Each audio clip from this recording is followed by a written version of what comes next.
privilege tonight to have a really well-known actress, Elisa Dupuy, come and talk to us about the legend of Sleepy Hollow and other stories.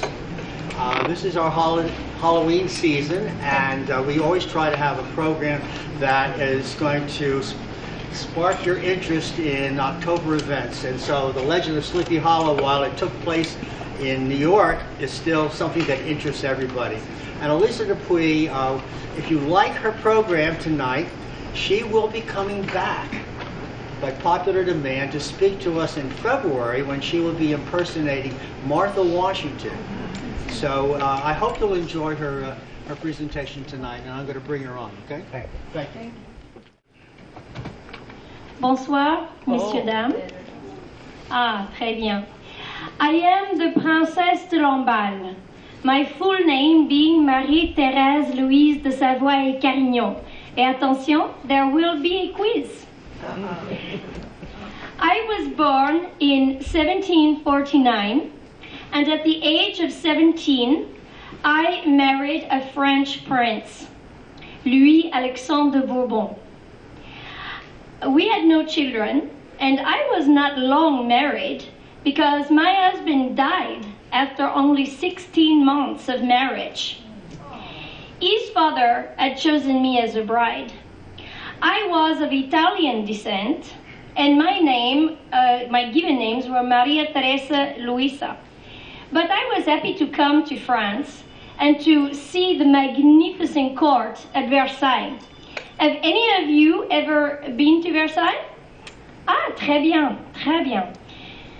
The marriage ceremony, not the ceremony, but the celebrations lasted 1 month. But before the wedding, Louis Alexandre de Bourbon came secretly to the place where I was residing, and he was in disguise as a country gentleman, bringing me a beautiful bouquet of flowers, supposedly from his master, the prince. Imagine my surprise the next day at my wedding when the humble man from the previous day turned out to be my husband, the prince. And he was not humble at all. His father thought that a spouse such as I would help to change his son's libertine lifestyle. But only several months after the wedding, my husband took up with an opera singer, amongst others, stole my diamonds to pay his debts, and it must be said that he died of, comment dirais-je, venereal disease? Oh yes, ah oui. I nursed him until the end, but it was too late. He was only 20 years old. I, of course, inherited a vast fortune. I chose not to remarry, deciding instead to become a lady of the court. At Versailles, I had met Her Highness Marie Antoinette when she had recently come from Austria to Versailles at the age of 14 to marry the Dauphin, the Crown Prince of France. And we immediately formed an attachment and became very close. So when she finally became queen in 1774, I was appointed the superintendent of the royal household, of the queen's household. And this was the highest rank possible for a lady of the court. It was an honor for me to be the friend and confidant of Her Majesty. Due to, or perhaps you have heard, malicious and terrible gossip and anti-monarchist propaganda, Her Majesty is often portrayed in a poor, if not evil light. But I can tell you that she was a sweet and wonderful friend. She was completely devoted to her children when she had them. And if any crimes can be laid at her feet, I think that in her youth, she was frivolous, but you must remember that she was the Dauphine. She was 14 to 18 years old. So this is a difficult time when we are adolescents, no? And then later on in life, when she had her children, I think that she was too attached to the idea of absolute monarchy to preserve the birthright of her children. But mostly, I would say that she was naive and that she was ignorant of the plight of the poor people. Because we led very insulated lives at Versailles, never going out amongst the people, as I have heard that princesses and queens do in your day. And this was her downfall. I loved her very much, but some would say that this was my downfall. And I will explain to you what I mean. In France, from 1789 to 1791, France was in a turmoil, politically and socially. The French wanted a republic, a democracy, such as you here in America were now enjoying, in part thanks to the aid of the French. But the French did not know how to do this, how to achieve it without much bloodshed. They looked to purge from society all vestiges of nobility, aristocracy, and privilege. Or at least this seemed to be the final solution that was desired. So I know that the country has been through so much since my death, but is now a stable republic. But this comes after many coups d'etat, revolution, restauration de monarch, and not to mention 2 world wars. But at the time, when the French people rebelled, the royal family had to flee on several occasions. For example, when the mob marched upon Versailles, la famille, the royal family, left to go to les Tuileries. I was in Bath, in England, at that time. When I heard of this turn of events, I was seeking aid and support for the royal family. But when I heard this news, I felt that it was my duty to return to my friend and my mistress, Her Majesty. I wrote my will before I left England because I feared death upon arriving in Paris. And in fact, I was correct in my assessment. So I rejoined Her Majesty at Les Tuileries and resumed my duties with the royal family until the palace was attacked. Then the royal family fled to the Legislative Assembly and later was imprisoned in Le Temple, a prison. In August of 1792, I and La Marquise de la Tourzel, la gouvernante, the governess of the children, we were separated from the royal family and taken to La Force prison, a prison. In September of that year, the 3rd of September actually, in 1792, I was brought before a hastily assembled tribunal of revolutionaries. And it was demanded of me that I would pledge an oath to life, liberty, and equality, and to swear hatred for the Queen, the King, and the monarchy. This I refused to do, upon which I heard the words, "Élargissez, madame," take madame away. I was thrown out into the street, into the mob, and immediately a group of men fell upon me, attacking me. I will spare you the most terrible details, but I will tell you that they lopped off my head with a sword, a sabre. And they took my head to a local tavern where they drank to my death and to the end of the monarchy. They then took my head to a local hairdresser where she dressed my hair and she put on the cosmetics. They then put my head on a pike, and the ruffians paraded through the streets of Paris with my head upon the pike. Their idea was to have the Queen kiss the lips of my decapitated head. Because you see, they thought that we were lovers. They could not conceive of such a devoted friendship as we had. Now, fortunately, I am happy to share with you that the Queen never saw this event, because the commissioners of the prison in charge there had the decency to close the volets, the shutters, and to warn the king, they are trying to show you the head of Madame de Lamballe. When she heard this, the Queen fainted. So she never saw, fortunately. But unfortunately, His Majesty, the King, he was put on trial in January of 1793, and he was beheaded. And Her Majesty never recuperated from this drama, and she then was put on trial in October, and she met the same fate as her husband. It is so sad. Do you know Madame Tussaud, the wax artist? Ah oui? Vous la connaissez? Oui. She claimed that she had to make the death mask from my decapitated head, as well as others, many others. I do not know if this is true, but so many died. So many lost their heads, thousands. But happily, you can see that I have found mine again.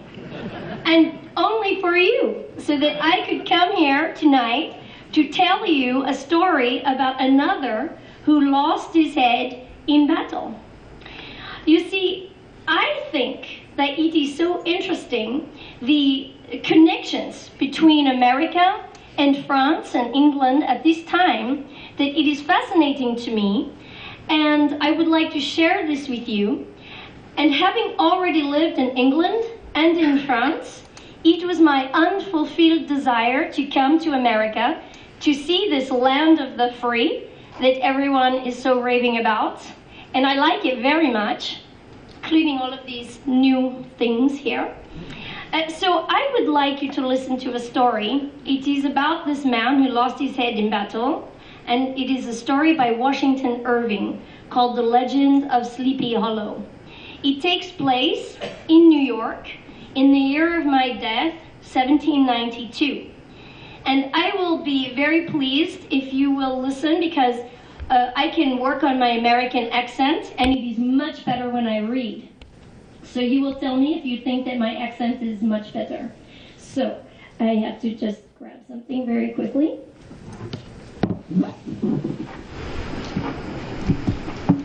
Voilà. Merci. Alors, je vais les mettre ici, là.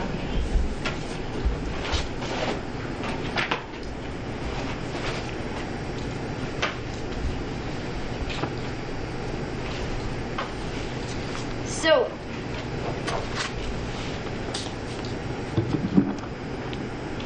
voilà l'histoire de Washington Irving, The Legend of Sleepy Hollow. Are you ready for my American accent? Yes.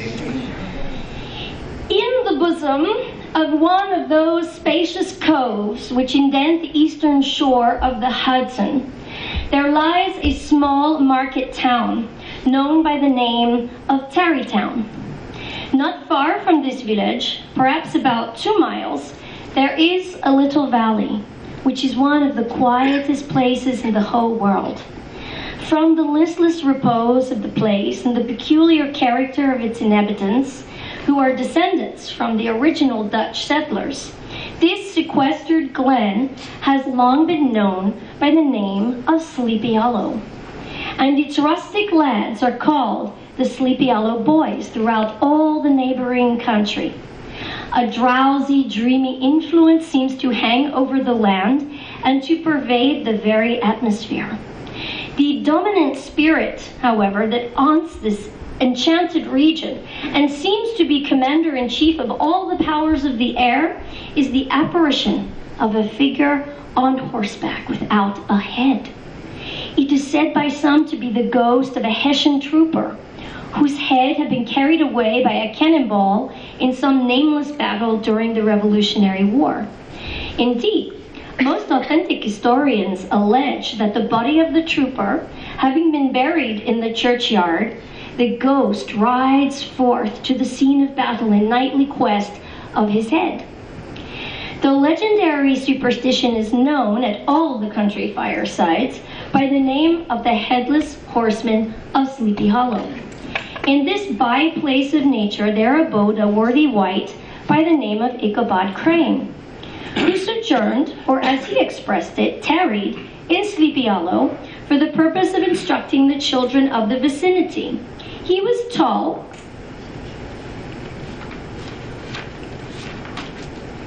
but exceedingly lank, with narrow shoulders, long arms and legs, hands that dangled a mile out of his sleeves, feet that might have served for shovels, and his whole frame most loosely hung together. To see him striding along the profile of a hill on a windy day with his clothes bagging and fluttering about him, one might have mistaken him for a scarecrow. His schoolhouse was a low building of one large room, rudely constructed of logs, which stood in a rather lonely but pleasant situation.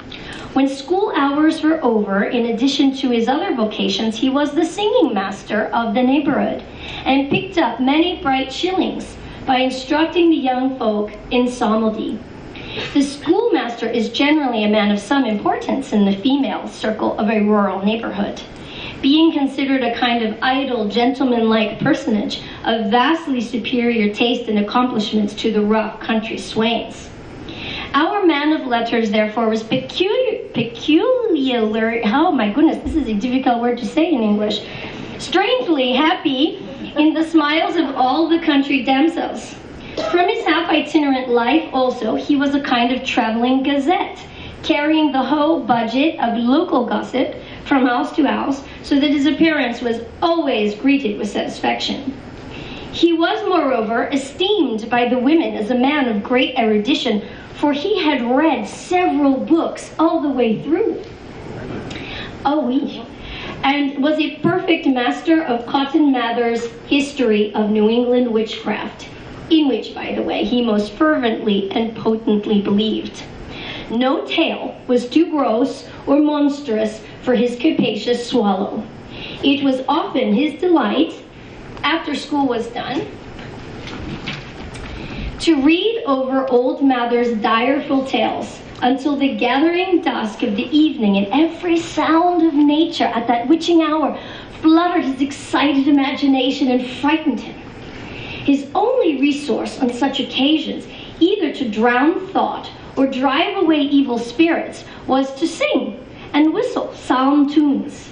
Another of his sources of fearful pleasure was to pass long winter evenings with the old Dutch wives as they sat spinning by the fire and listened to their marvelous tales of ghosts and goblins and haunted fields and haunted brooks and haunted bridges and haunted houses, and particularly of the Headless Horseman, or Galloping Hessian of the Hollow, as they sometimes called him. He would delight them equally by his anecdotes of witchcraft. But if there was a pleasure in all this, it was dearly purchased by the terrors of his subsequent walk homewards. What fearful shapes and shadows beset his path, and how often was he thrown into complete dismay by some rushing blast howling over the trees with the idea that it was the Galloping Hessian on one of his nightly scourings. All these, however, were mere terrors, phantoms of the mind, and he would have passed a pleasant life of it, in spite of the devil and all its works, if his path had not been crossed by a being that causes more perplexity to mortal man than ghosts, goblins, and the whole race of witches put together, and that was a woman. For you see, among the musical disciples who assembled one evening in each week to receive his instructions in psalmody was, do you know her name? Katrina, very good. Katrina von Tassel, the daughter and only child of a substantial Dutch farmer. She was a blooming lass of fresh 18, plump as a partridge, ripe and melting and rosy-cheeked as one of her father's peaches, and universally famed not only for her beauty, but her vast expectations. Her father was very rich. Ichabod Crane had a soft and foolish heart towards the fairer sex, and it is not to be wondered at that so tempting a morsel soon found favor in his eyes, more especially after he had visited her in her paternal mansion. Old Baltus Van Tassel was a perfect picture of a thriving, contented, liberal-hearted farmer. From the moment Ichabod laid his eyes upon the Van Tassel holdings, the peace of his mind was at an end, and his only study was how to gain the affections of the peerless daughter of Van Tassel. In this enterprise, however, he had more real difficulties than generally fell to the lot of a knight-errant of yore, who seldom had anything but giants, enchanters, fiery dragons, and such like easily conquered adversaries to contend with. Ichabod, on the other hand, had to win his way to the heart of a country coquette, and he had to encounter a host of fearful adversaries of real flesh and blood, the numerous rustic admirers. Among these, the most formidable was a burly, roaring, roistering blade of the name of Bron Van Brunt, the hero of the country round, which rang with his feats of strength and his mingled air of fun and arrogance. From his Herculean frame and great powers of limb, he had received the nickname of Brom Bones, by which he was universally known. He was famed for great knowledge and skill in horsemanship, being as dexterous on horseback as a Tartar. He had 3 or 4 boon companions who regarded him as their role model. The neighbors looked upon him with a mixture of awe, admiration, and goodwill. And when any madcap prank or rustic brawl occurred in the vicinity, they always shook their heads and warranted Brom Bones was at the bottom of it. This rantipole hero had for some time singled out the blooming Katrina for the object of his uncouth gallantries. Such was the formidable rival with whom Ichabod Crane had to contend. Brom would fain have settled his and Ichabod's pretensions to the lady by force of single combat, but Ichabod was too conscious of the superior might of his adversary to enter the lists against him. It left Brom no alternative but to play off boorish practical jokes upon his rival. Ichabod became the object of whimsical persecution to Bones and his gang of rough riders. On a fine autumnal afternoon, they came clattering up to the school door with an invitation to Ichabod to attend a merrymaking, to be held that evening at Mynheer Van Tassel's. The gallant Ichabod now spent at least an extra half hour at his toilette, that he might make his appearance before his mistress in the true style of a cavalier. Ichabod borrowed a horse from the farmer with whom he was lodged. The animal he bestrode was a broken-down plow horse that had outlived almost everything but his viciousness. He was gaunt and shaggy. His rusty mane and tail were tangled and knotted with burrs. One eye had lost its pupil and was glaring and spectral, but the other had the gleam of a genuine devil in it. He bore the name of Gunpowder. Ichabod was a suitable figure for such a steed. He rode with short stirrups, which brought his knees nearly up to the pommel of the saddle. His sharp elbows stuck out like grasshoppers, and as the horse jogged on, the motion of his arms was not unlike the flapping of a pair of wings. Such was the appearance of Ichabod and his steed as they shambled out of the gate. It was toward evening that Ichabod arrived at the castle of the Heer Van Tassel. Brom Bones, however, was the hero of the scene, having come to the gathering on his favorite steed, Daredevil, a creature, like himself, full of mettle and mischief, and which no one but himself could manage. Old Baltus Van Tassel moved about among his guests. His hospitable attentions were brief but expressive, and now the sound of the music from the hall summoned guests to the dance. Ichabod prided himself upon his dancing as much as upon his vocal powers. The lady of his heart, the pretty Katrina, was his partner in the dance, while Brom Bones, sorely smitten with love and jealousy, sat brooding by himself in one corner. When the dance was at an end, Ichabod was attracted to a knot of the sager folks who, with old Van Tassel, sat gossiping over former times and drawing out long stories about the war. But all these were nothing to the tales of ghosts and apparitions that succeeded. The neighborhood is rich in legendary treasures of the kind, owing to the vicinity of Sleepy Hollow. Several of the Sleepy Hollow people were present at Van Tassel's. As usual, they were doling out their wild and wonderful legends. Many dismal tales were told about funeral trains and mourning cries and wailing heard and seen about the great tree where the unfortunate Major Andre was taken and which stood in the neighborhood. The chief part of the stories, however, turned upon the favorite specter of Sleepy Hollow, the headless horseman, who had been heard several times of late patrolling the country, and it was said tethered his horse nightly among the graves in the churchyard. This was one of the favorite haunts of the headless horseman, and the place where he was most frequently encountered. All these tales sank deep in the mind of Ichabod.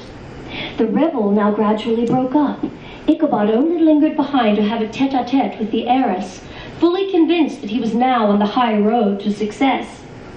Something, however, must have gone wrong, for he certainly sallied forth after no very great interval, with an air quite desolate and sad. Could that girl have been playing any of her coquettish tricks? Was her encouragement of the poor pedagogue all a mere sham to secure her conquest of his rival? It was at the very witching time of night that Ichabod, heavy-hearted and crestfallen, pursued his travel homewards. The hour was dismal as himself. All the stories of ghosts and goblins he had heard in the afternoon now came crowding upon his recollection. The night grew darker and darker. He had never felt so lonely and dismal. He was, moreover, approaching the very place where many of the scenes of the ghost story had been laid. In the center of the road stood an enormous tulip tree. Its limbs were gnarled and fantastical. It was connected with the tragical story of the unfortunate Andre, who had been taken prisoner hard by and was universally known by the name of Major Andre's tree. As Ichabod approached this fearful tree, he began to whistle out of fear. Suddenly he heard a groan. His teeth chattered, and his knees smote against the saddle. It was but the rubbing of one huge bough upon another as they were swayed about by the breeze. He passed the tree in safety, but new perils lay before him. About 200 yards from the tree, a small brook crossed the road. A few rough logs served for a bridge over this stream. To pass this bridge was the severest trial. It was at this identical spot that the unfortunate Andre was captured. This has ever since been considered a haunted stream. As he approached the stream, his heart began to thump. The schoolmaster now bestowed both whip and heel upon the ribs of old Gunpowder, who dashed forward, snuffling and snorting, but came to a stand just by the bridge, with a suddenness that had nearly sent his rider sprawling over his head. In the dark shadow of the grove, on the margin of the brook, he beheld something huge, black, and towering. It stirred not, but seemed gathered up in the gloom, like some gigantic monster ready to spring upon the traveler. The hair of the affrighted pedagogue rose upon his head with terror. What was to be done? To turn and fly was too late. Summoning up, therefore, a show of courage, he demanded in stammering accents, Who goes there? Who are you?" He received no reply. Just then, the shadowy object of alarm put itself in motion. It appeared to be a horseman of large dimensions and mounted on a black horse of powerful frame. Ichabod now quickened his steed in hopes of leaving the stranger behind. The stranger, however, quickened his horse to an equal pace. On mounting a rising ground, which brought the figure of his fellow traveler in relief against the sky, Ichabod was horror-struck in perceiving that he was headless. But his horror was still more increased on observing that the head, which should have been on his shoulders, was carried before him on the pommel of the saddle. His terror rose to desperation. He rained a shower of kicks and blows upon Gunpowder to make him run, but the spectre started full jump with him. Away then they dashed. An opening in the trees now cheered Ichabod with the hopes that the church bridge was at hand. If I can but reach that bridge, thought Ichabod, I am safe. Just then he heard the black steed panting and blowing close behind him. He even fancied that he felt his hot breath on his neck. Ichabod cast a look behind to see if his pursuer would vanish, but then he saw the goblin rising in his stirrups and in the very act of hurling his severed head at him. Ichabod endeavored to dodge the horrible missile, but too late. It encountered his cranium with a tremendous crash. He was tumbled headlong into the dust, and Gunpowder, the black steed, and the goblin rider passed by like a whirlwind. The next morning, the old horse was found without his saddle, soberly cropping the grass at his master's gate. Ichabod did not make his appearance at breakfast. Dinner hour came, but no Ichabod. The boys assembled at the schoolhouse, but no schoolmaster came. An inquiry was set on foot, and after diligent investigation they came upon his traces. In one part of the road leading to the church was found the saddle trampled in the dirt. On the bank of the brook, where the water ran deep and black, was found the hat of the unfortunate Ichabod Crane, and close beside it a shattered pumpkin. The brook was searched, but the body of the schoolmaster was not to be discovered. The mysterious event caused much speculation at church on the following Sunday. People shook their heads and came to the conclusion Ichabod had been carried off by the headless horseman. Brom Bones, who shortly after his rival's disappearance conducted the blooming Katrina in triumph to the altar, was observed to look exceedingly knowing whenever the story of Ichabod Crane was related, and always burst into a hearty laugh at the mention of the pumpkin, which led some to suspect that he knew more about the matter than he chose to tell. The old country wives, however, who are the best judges of these matters, maintain to this day that Ichabod was spirited away by supernatural means. The bridge became more than ever an object of superstitious awe. The schoolhouse, being deserted, soon fell to decay, and was reported to be haunted by the ghost of the unfortunate Ichabod Crane. Children, loitering homeward of a still summer evening, have often fancied his voice at a distance, chanting a melancholy psalm tune among the tranquil solitudes of Sleepy Hollow. Et voilà, l'histoire de the Headless Horseman of Sleepy Hollow. So, was my American accent acceptable to you? Ah, voilà, c'est bien.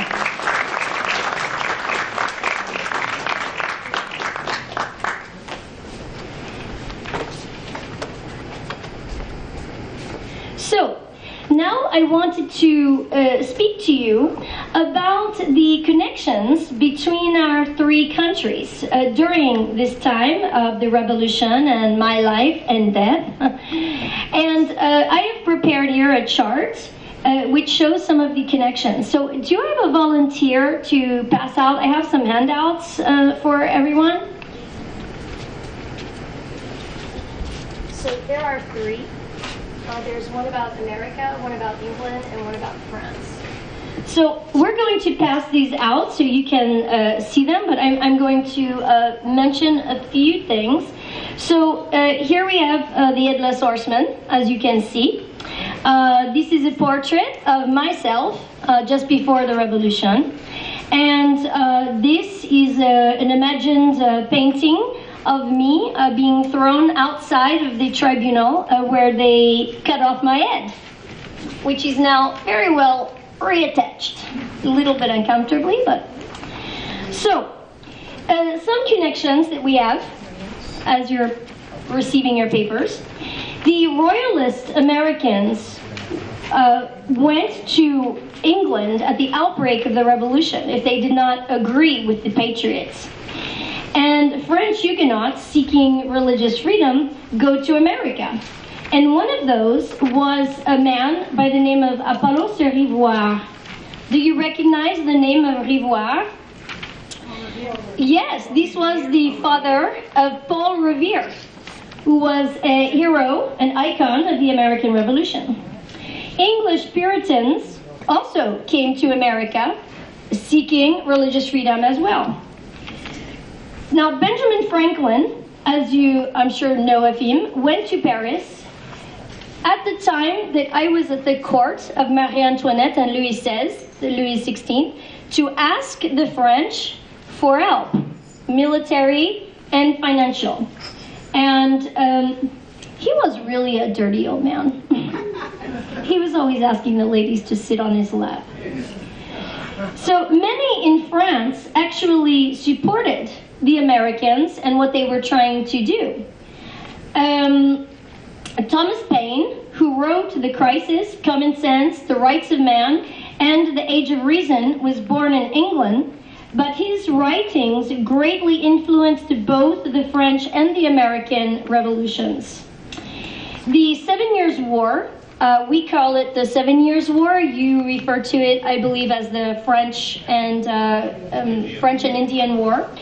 That sets the stage for the American Revolution because when the English won Quebec from the French and won the war ultimately in 1763, the king and parliament sought to regain the monies that they had spent for the defense of the colonies by imposing the taxes. And so what was the rallying cry here in America with these taxes? No taxation. No taxation without representation. So it was the idea that the colonists felt, well, we're not represented, we shouldn't be taxed. And this was really the motivator for the American Revolution. So many in England as well as in France did support the Americans and the new government.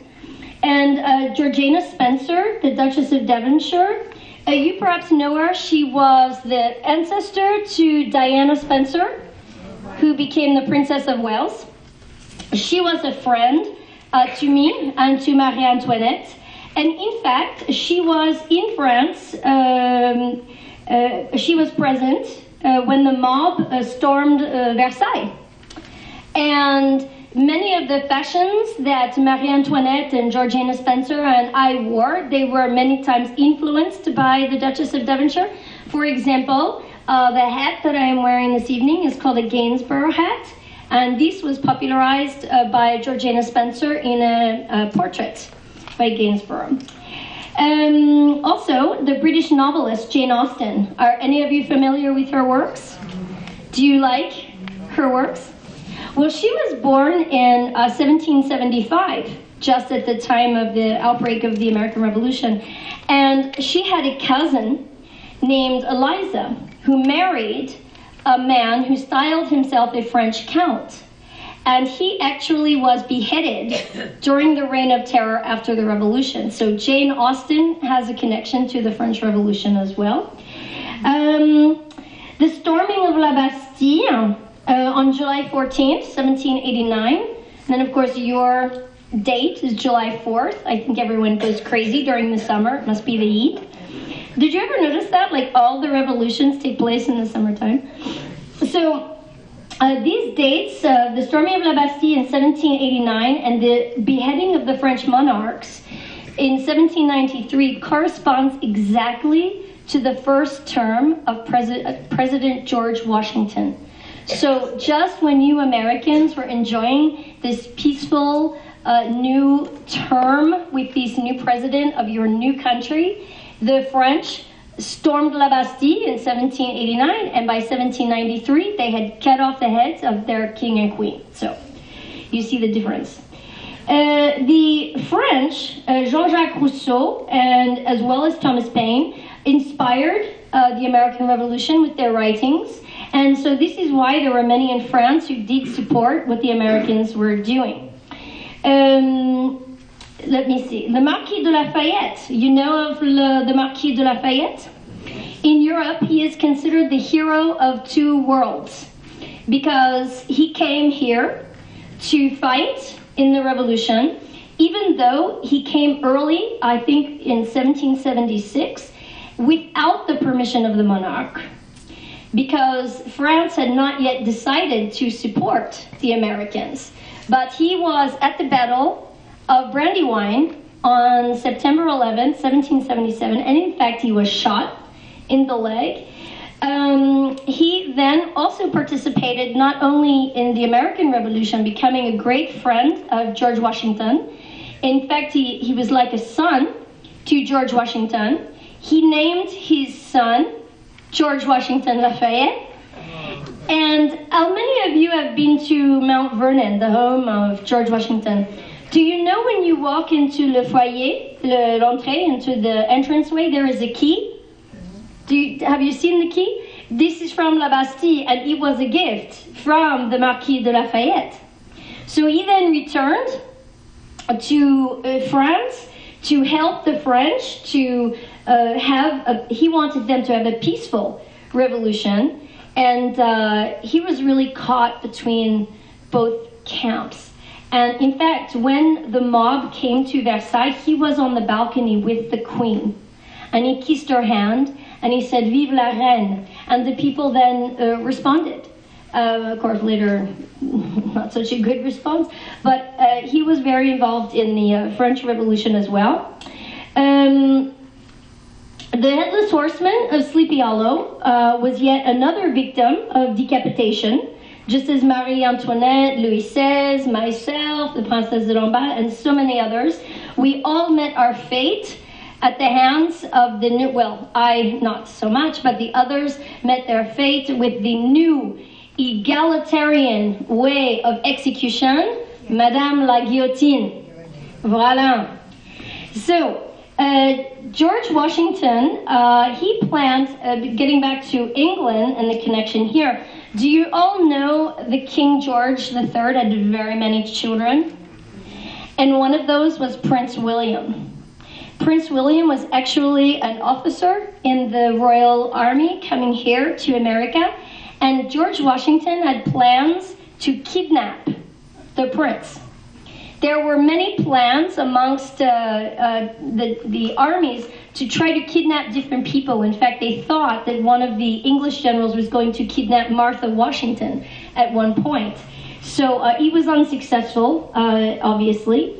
George Washington's first term, we said, was at the same time, and the Headless Horseman of Sleepy Hollow, he died in New York, where Washington was planning the kidnapping, and also where Benedict Arnold would try to give over West Point, and that was where they captured the Major André, who had the papers with Benedict Arnold on him. And they were also going to have an attempt to capture George Washington. And the Headless Horseman of Sleepy Hollow was a Hessian employed by the British, and he died in New York. So you see all of these connections here, and you have your papers. So for anyone who didn't receive a paper, if we could all just sort of move the papers to the other side. And I have a few extras up here if you wanted to take them. Now, I would like to open the floor if you have any questions about the time period, about my life, about the fashions of the period. I love to talk about fashion, so if you want to know anything, I would be more than happy to answer these questions. Oui, monsieur. Was it true that Marie Antoinette, because she had built her little countryside at Versailles, she imitated the poor, but the poor greatly just did not like her for that? Oui. So Marie Antoinette, she grew up at the court of Austria. Her mother was the Empress of Austria. And she loved to sing, and she loved to play musical instruments, and she loved to be on stage. And so, as you can imagine, she didn't have much to do, and she liked to play dress up. And her husband had given her a place called Le Petit Trianon. So if anyone has visited the Petit Trianon, so it was like a little castle, he gave her the keys, and he was not even allowed to come unless he was invited by her. So yes, she did have a little hamlet, a little country hamlet that was established with goats and chickens and all of this, and she would dress in the very simple styles. Because as you know, Marie Antoinette was heavily criticized for the extravagant fashions and expenditures. But what people must know is that when she came to the court, she was 14 years old, and she was told by the king, you are to be the icon of fashion, because the French court, we must lead the world in fashion. We must lead the world in everything.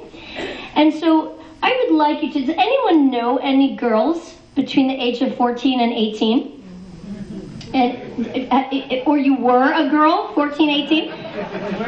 So imagine if you were told you have unlimited funds and you are to impress the world with your fashion. What would you do?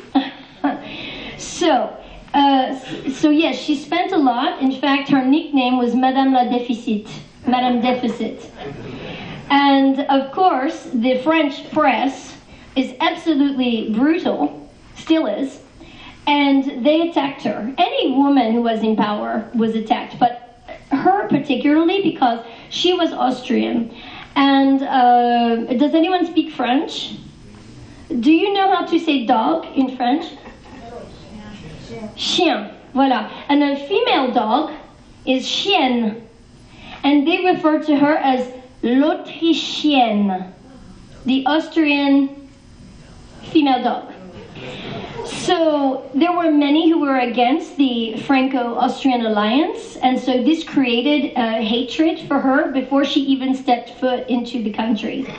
And then, of course, her expenditures, and France was always having bread shortages, and she is accused of having said, around the time of Louis XVI's coronation, what is she accused of having said? Voilà. Sinon pas de pain, qui mange de la brioche.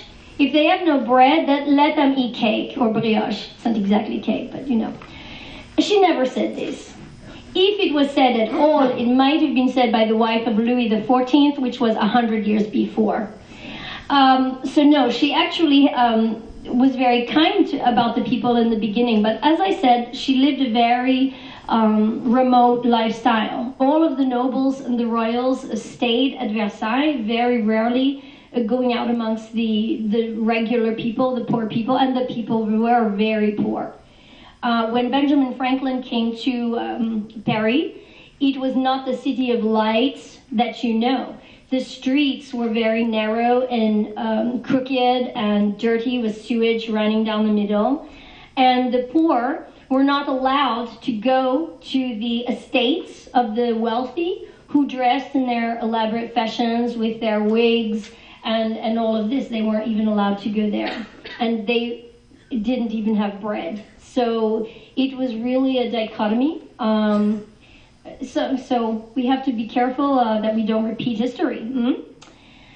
Any other questions? Oui?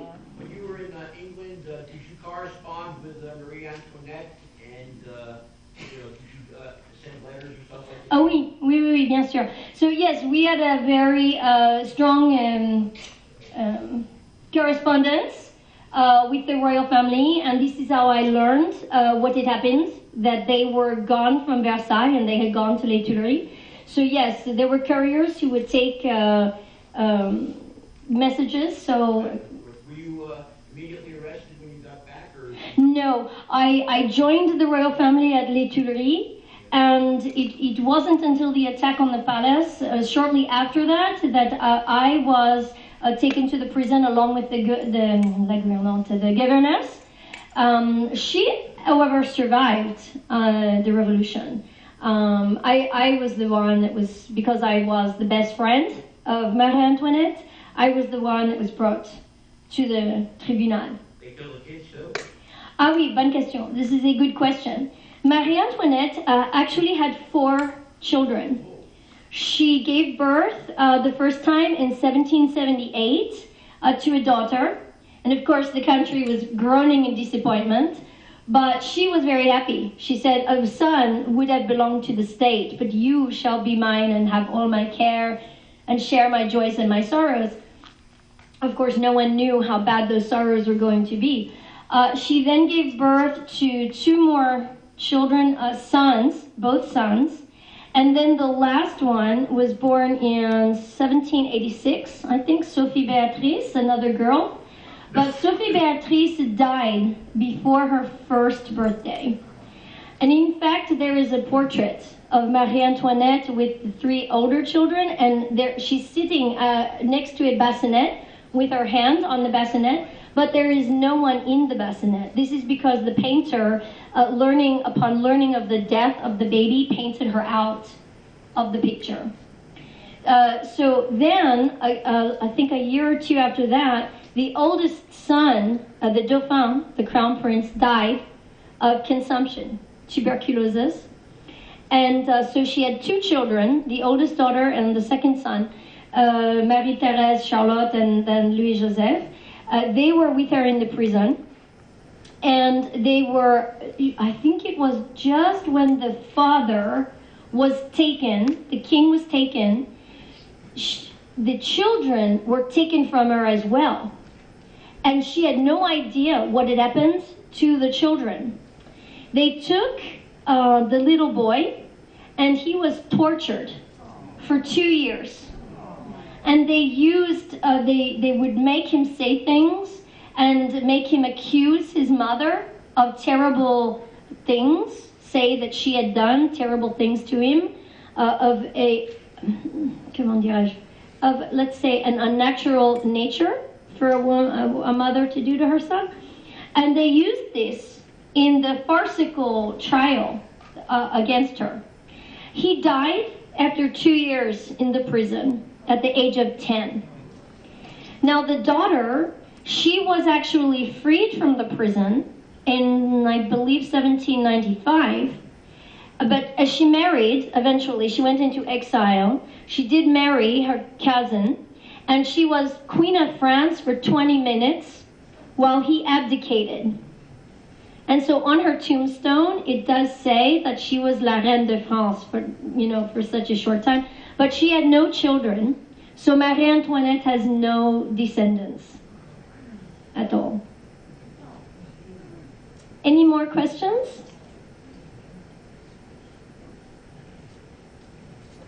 I'm surprised that no one has asked about the fashions. You don't want to talk about fashion? Oh my goodness. I'm French. I have to talk about fashion. Oui, madame. Oh, well, of course I have to have my lady in waiting. Yes, because you have to have a corset, the stays we call them. I think you call them a corset. We call them stays. And you have to have your chemise or your shift. And then you have your petticoats and your overskirts, and then you have your... Oh, this is a fichu. I will show you this. This is... Merci.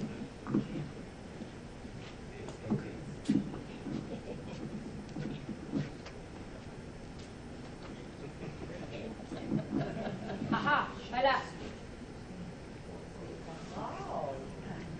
So this is called a fichu, and you wear it for warmth and for modesty, and it is very fashionable in the I would say from the 1770s all through the 1790s.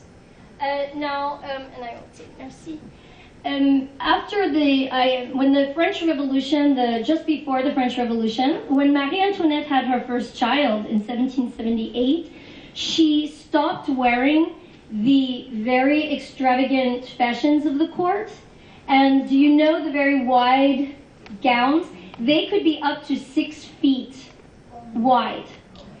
And she had the high heels and the extravagant cosmetics and the poof. She was known for the poof. So you could either be wearing a wig or you could have your own hair, and they would use wire and horsehair and padding to make a foundation, and then your own hair would be teased up over the structure and pomaded in place, and then decorated according to the event that you were going to attend. And in fact, in 1778, there was a French frigate called La Belle Poule, the beautiful chicken, who defeated the British in one of the first naval battles in which the French helped to the Americans. And a woman of the court came with a ship on top of her head to brag about the exploits of the La Belle Poule. So these fashions all fell out of favor during the revolutionary times. And Marie Antoinette actually began wearing very simple gowns made of muslin, a very thin muslin called lawn, which is practically transparent. And she was criticized for that, saying that she was wearing her undergarments. So the poor woman could not win, no matter what she did. Oui, derrière. Oui?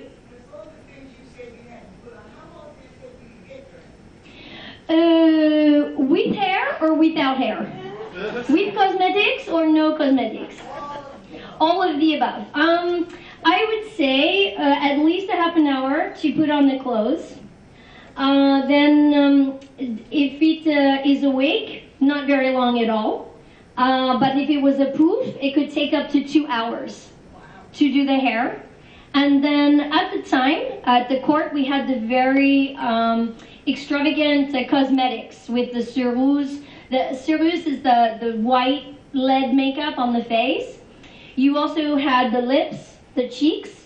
Also, thick eyebrows were fashionable. And if you didn't have thick eyebrows, you could have them made for you with the pelt of a mouse. And these would be affixed with a glue. And also, we had beauty patches made from black silk or black velvet that would also be affixed to the places where you wanted to attract attention. And all of this would be covered over with egg whites to set it all. But as I mentioned, by the 1790s, we were doing much less of this. And in fact, powdering of the wigs fell out of fashion, I think, immediately in 1795 when there was a tax imposed on hair powder. And all of a sudden, no one was wearing hair powder anymore. So this gown that I'm wearing, this jacket, is called a zone front, the way it is formed here. And it's a silk jacket. And I have 2 skirts, and there's also padding in the back here. Can't think of anything else, unless you have any other questions. Oui, madame. After all that makeup, all those hours and everything, when it was time for bed, what did they do with all that stuff? Well, if you had a poof, you would sleep either propped up in your bed, which was my preferred way, or you could have, do you know the geisha? Oui, the Japanese ladies. They have like a little, what looks like a little footstool, but it has a cradle for the head, and you can sleep on that to support your neck so that you don't have to change your poof all the time. You can keep it for weeks. Voilà. Oui.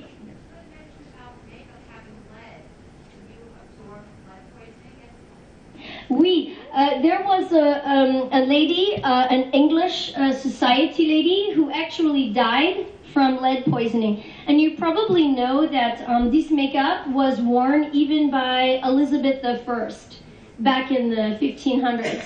And she had smallpox. And many people had smallpox. And they would have the scars on the face. And so the makeup was to cover anything. And also, the whiter your skin, the richer you were, because you didn't have to work out in the fields. And so everyone wanted to look as white as they possibly could. So they would layer and layer and layer on this makeup. And the lead in the cerise would gradually eat away at the skin, making it even worse. So then you have to put on more of, cycle vicieux, so really a vicious cycle would be entered into. Oui. So that leaves me out then, right? Oui. Alors, Yeah, so obviously I would have to say that you work in the field. Anyone with a tan here, anyone who has not bright white skin, you were working in the field. So it was very popular to even paint. Have you heard of woad? It is a natural blue dye that the islanders used to use to paint their faces. Some of the nobles would paint the veins because you would see the blue veins, and this is where we think we get the term blue blood. And so yes, because the blue would make their skin look even more translucent. So that was the idea. And this extended to the clothing. The more white clothing you had, your gloves, your lace, your fichu, your skirts, your stockings, if everything was white, then you had someone to take care of it for you, and you didn't get it dirty. And so this also was a sign of wealth and position. Voilà. Oui, madame. Wasn't all that clothing and that makeup cycling in the summer? Well, I suppose we are used to it, and we are wearing natural fabrics, of course, and you have several layers of muslin or cotton or silk, and these natural fabrics breathe, and so it's not quite as bad as you might think. And also the chateau, the castles are not warm, so it's nice to have some clothing to even in the summertime. Sometimes the rooms can be chilly, and the hallways can be chilly. Oui.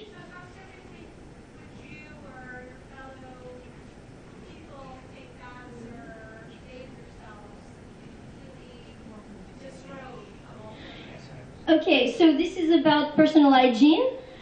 We did have personal hygiene, but not quite as you had. We would usually wash with a bowl, and you would wash your body while you were wearing your chemise or your chemise or your undergarment. You would usually go, if you went into a bath, and there were not many people who had a bath, like a copper bathtub, you would actually sit in the bathtub with your chemise. You would not actually go in without anything on.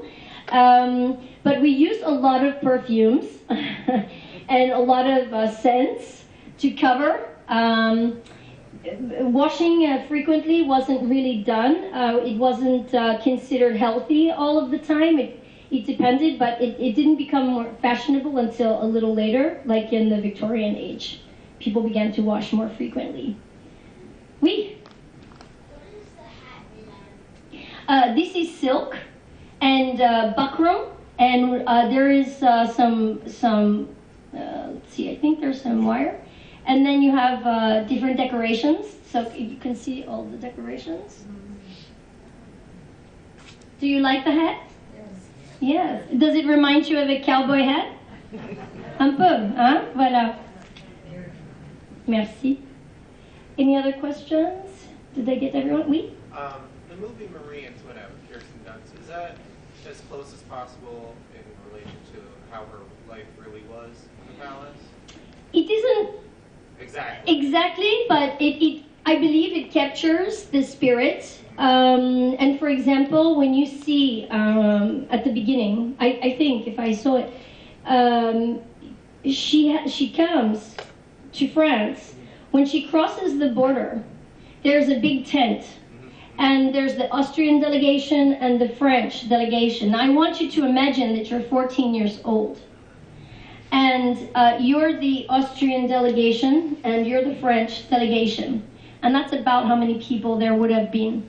And she had to be stripped of everything: her friends, her family, her possessions, her clothing. Even her pets.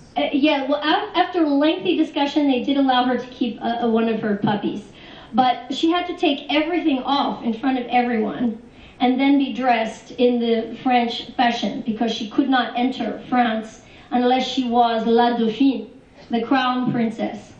And the French court had very strict protocol about how you looked, how you dressed, how you spoke, how you walked, everything. And so can you imagine this if you're 14 years old? leaving your mother, and you know you'll probably never see her again. So very stressful. Oui. After the storming of the Bastille, that would be considered what, a coup d'etat? Well, the storming of the Bastille, it's amusing because there were like 7 prisoners in La Bastille, and they weren't unhappy to be there, really. And they had all of their things with them, and it was really symbolic. The La Bastille, because it was seen as a symbol of oppression, and so when they took it, so to speak, it was really a symbolic gesture. And how many, was there decades of turmoil after they were beheaded and stuff like that? Oh, oui. So you had the French Revolution, and then you had the Reign of Terror. After that, How long did that last? oh, Decades? no. Several years, but thousands upon thousands of aristocrats were guillotined, to the point where there were women who would sit and knit right here in front of la guillotine.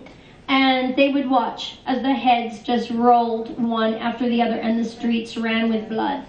And this went on for, I think, 13 months or more, every day, every hour, hundreds, every day. And finally, it stopped, and there was shifts in the government, back and forth. Then there was the Directoire, and then Napoleon came to power, and then of course they went back to the kings, and all back and forth for years and years, until finally they're established a republic, and I think they're on their 5th republic now. It seems kind of hypocritical that the basic thing they worked for was equality amongst all men. They went after the aristocracy. Et voilà. And there were many nobles who actually were in favor of a change. And even they were killed and their property taken. So I think once that ball got rolling, it was very difficult to stop it. Oui. Can I ask you where you are from now? Is this life? Oui. Alors, I was born in Bryn Mawr, Pennsylvania. But I lived in France for many years, and I now am a teacher in Princeton, New Jersey, and I live in Newtown in Bucks County, Pennsylvania. Voilà. Well, I thank you so much, all of you, for coming this evening. Merci beaucoup. Bonsoir tout le monde. Je voudrais...